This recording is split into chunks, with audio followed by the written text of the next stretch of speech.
Episode number 408. Mine, monsieur, said the young woman, in a dying voice.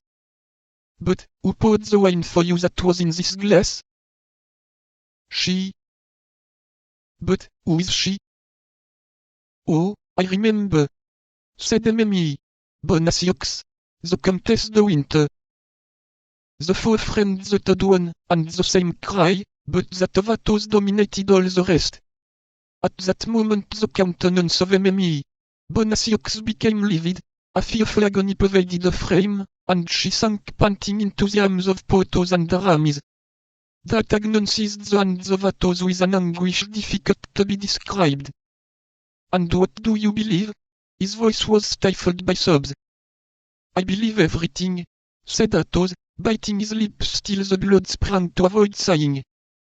D'Artagnan, D'Artagnan, cried Mimi. Bonacieux, where art thou? Do not leave me. You see I am dying. D'Artagnan released the hands of Athos, which he still held clasped in both his own, and they stunned her. Her beautiful face was distorted with agony, her glassy eyes had no longer their sight, a convulsive shuddering shook her whole body, the sweat rolled from her brow. In the name of heaven, run, call. Aramis. Porthos. Call for help. Useless, said Athos, useless. For the poison which she pours there is no antidote. Yes, yes. Help, help. Murmured Mimi. Bonacieux. Help.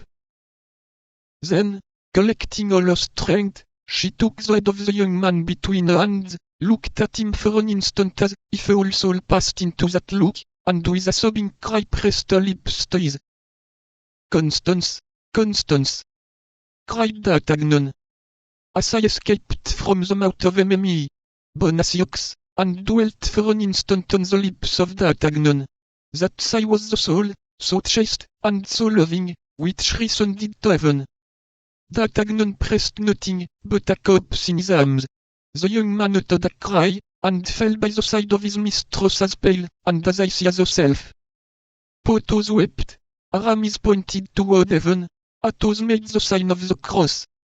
At that moment a man appeared in the doorway, almost as pale as those in the chamber. He looked around him, and saw Mimi.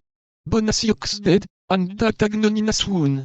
He appeared just at that moment of stupor, which follows great catastrophes. I was not deceived, said he. Here is Monsieur D'Artagnan, and you are his friends, Messieurs Athos, Porthos, and Aramis. The persons whose names were thus pronounced looked at the stranger with astonishment. It seemed to all three that they knew him. Gentlemen, resumed the newcomer, you are, as I am, in search of a woman who, added he, with a terrible smile, must have passed this way, for I see a corpse. The three friends remained mute, for, although the voice as well as the countenance reminded them of someone they had seen, they could not remember under what circumstances.